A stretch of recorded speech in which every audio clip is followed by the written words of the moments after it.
بسم اللہ الرحمن الرحیم الحمد للہ رب العالمین والصلاة والسلام علی سید الانبیاء والمرسلین۔ دوسری صدی ہجری میں ایک اللہ والی ہستی ہوئی ہے، اور وہ اللہ والی ہستی اپنے آپ میں ایک بہت بلند مرتبہ، بہت بلند عالی مقام، جن کے متعلق بعض حضرات نے یہ لکھا ہے کہ ان کے اور صحابہ کے درمیان صرف اس درجے کا فرق تھا کہ صحابہ رضی اللہ عنہم نے اللہ کے رسول صلی اللہ علیہ وسلم کی زیارت فرمائی تھی، اور حضرت ان شخصیت نے اللہ کے رسول صلی اللہ علیہ وسلم کی زیارت نہیں فرمائی تھی۔ بس اتنا فرق تھا، باقی وہی اوصاف، وہی زہد، وہی تقوی جو صحابہ رضی اللہ عنہم کے اندر پایا جاتا تھا، وہی زہد اور تقوی ان بزرگ کے اندر پایا جاتا تھا۔ اس بزرگ شخصیت کا نام حضرت عبداللہ ابن مبارک ہے رحمہ اللہ تعالی رحمۃ واسعہ۔ یہ حدیث، فقہ اور تاریخ کے لیے جانے جاتے ہیں۔ ان علوم سے ان کا بڑا گہرا ربط ضبط تھا، بڑا گہرا ان کی مہارت تھی ان علوم میں، اور قتال فی سبیل اللہ کے لحاظ سے بھی بڑے کارہائے نمایاں انہوں نے انجام دیے۔ اور ایک بہت یہ سمجھیے کہ آگے کچھ کہنے کی ضرورت ہی نہیں ہے جس آدمی کے لیے یہ کہہ دیا گیا ہو، ان کے ہم عصر لوگوں نے جن کے لیے یہ کہا ہو کہ اس آدمی کو ہم نے دیکھا اور صحابہ رضی اللہ عنہم کو دیکھا، تو ہمیں صحابہ میں اور ان میں علاوہ زیارت رسول صلی اللہ علیہ وسلم کے شرف کے کوئی دوسرا فرق نظر نہیں آیا کہ صحابہ نے نبی صلی اللہ علیہ وسلم کی زیارت کی ہے اور انہوں نے زیارت نہیں کی۔ اس فرق کے علاوہ ہمیں کوئی فرق نظر نہیں آیا۔ یہ ان کے ہم عصر لوگ کہتے ہیں۔ ایک ایسے ولی کا ہم ذکر کر رہے ہیں، اتنا بڑا ولی جو رات کو اپنی چھت پر کھڑے ہو کر تہجد پڑھتے رہتے تھے، لمبی لمبی تہجد پڑھتے تھے۔ میں نے آج کے دور میں بھی دیکھا ہے عربوں کو لمبی لمبی تہجدیں پڑھتے ہیں ماشاءاللہ، لیکن یہ تو اس دور کی بات ہے، دوسری صدی ہجری، تو تابعین کا دور تھا یا تابع تابعین کا دور تھا۔ اس دور میں جب یہ اپنی چھت پر کھڑے ہو کر نماز پڑھ رہے ہوتے تھے تہجد، اس وقت میں ان کے گھر کے سامنے ایک لوہار کا گھر تھا۔ وہ لوہار جب رات کو پورے دن لوہا کوٹ کاٹ کے جب رات کو چارپائی پہ لیٹتا تھا تو یوں کہتا تھا، یا اللہ، اگر میں بھی عبداللہ ابن مبارک کی طرح سے فارغ البال ہوتا، یعنی دنیا کے ہموم و غموم اور دنیا کی مصروفیات وغیرہ مجھے نہ ہوتی، اللہ میں بھی عبداللہ ابن مبارک کی طرح سے تیرے حضور مصلی پر کھڑا ہوتا۔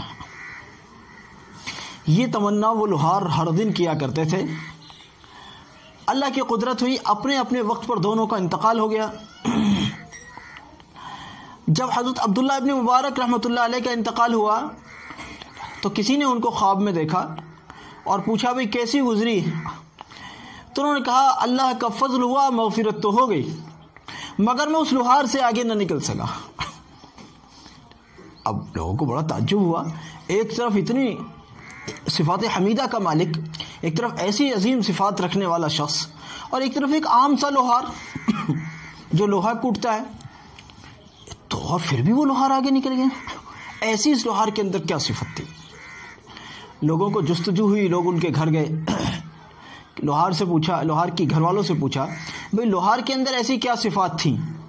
جو وہ عبداللہ ابن مبارک رحمۃ اللہ علیہ جیسی ہستی کو پچھاڑ گئے؟ انہوں نے دو اوصاف بتائے، دو صفتیں۔ ایک بات تو یہ تھی، اگر لوہا گرم ہو گیا ہو، پہلے لوہے ایسے آج کل مشین کے ذریعے سے سائز وار کٹے ہوئے تو آتے نہیں تھے، پہلے تو بڑے بڑے لٹھے ہوتے تھے، ان کو گرم کر کے ان کو کاٹنا ہوتا تھا، پھر اپنے سائز کے اعتبار سے کاٹنا ہوتا تھا، پھر ان کو گرم کر کے اپنے مطلب کی جو بھی چیز وہ بنا رہے ہوتے تھے وہ سب بناتے، تو بہرحال ایک بہت مصیبت کا کام تھا۔ لیکن جب وہ لوہا گرم ہوتا تھا، اگر اس پر چوٹ مارنے کے لیے اگر ہتھوڑا اٹھا ہوا ہے اور اگر مؤذن کی آواز آ گئی ہے، یعنی مسجد سے اذان کی آواز شروع ہو گئی ہے، تو وہ جو ہتھوڑا اٹھا ہوا ہوتا تھا وہ لوہے پر نہیں پڑتا تھا، بلکہ وہ لوہا یوں ہی ادھر ادھر ڈال دیا جاتا تھا، وہ ہتھوڑا، کہ بھئی اب تو اذان ہو گئی، اب تو اللہ کے گھر کا بلاوا آ گیا۔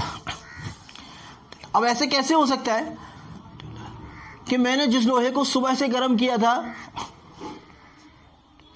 اس لوہے کے چکر میں لگ کر مسجد سے آنے والی اذان کی آواز کو یا نماز کو میں ملتوی کر دوں، مؤخر کر دوں، اس سے بے توجہی کر دوں، اس سے لاپرواہی کر دوں، ایسا نہیں ہو سکتا۔ لہذا جس لوہے کو صبح سے گرم کیا جاتا تھا اس پر وہ چوٹ نہیں پڑتی تھی، بلکہ وہ ہتھوڑا ادھر ڈالا اور سیدھے کھڑے ہو گئے، نماز کی طرف چلے گئے۔ ایک صفت تو یہ تھی ان لوہار کے اندر۔ دوسری صفت انہوں نے یہ بتائی کہ جب حضرت عبداللہ ابن مبارک رحمۃ اللہ علیہ رات کو اپنی چھت پر مصلی بچھا کر اللہ کے حضور مناجات کے لیے کھڑے ہوتے تھے، اللہ کے حضور قیام کیا کرتے تھے، تہجد پڑھتے تھے، تو یہ لوہار اپنی چارپائی پہ سے ان کو دیکھتے تھے اور کہتے تھے یا اللہ اگر میں بھی فارغ البال ہوتا عبداللہ ابن مبارک کی طرح سے تو میں بھی اللہ تیرے حضور اسی طرح سے عبادت کرتا۔ کہ یہ دو صفات تھیں اس آدمی کے اندر۔ ان دو صفات کے چلتے اللہ کا فضل اتنا متوجہ ہوا کہ ایسی مغفرت ہوئی کہ اتنا بڑا ولی جو فقہ کے میدان میں، حدیث کے میدان میں، تاریخ کے میدان میں اپنا ایک مقام رکھتے ہیں،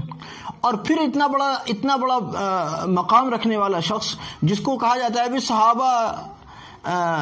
کی نظیر اگر دیکھنی ہے تو عبداللہ ابن مبارک کو دیکھ لو، ایسا شخص اس کے مقابلے صرف تمنا کرنے کی بنیاد پر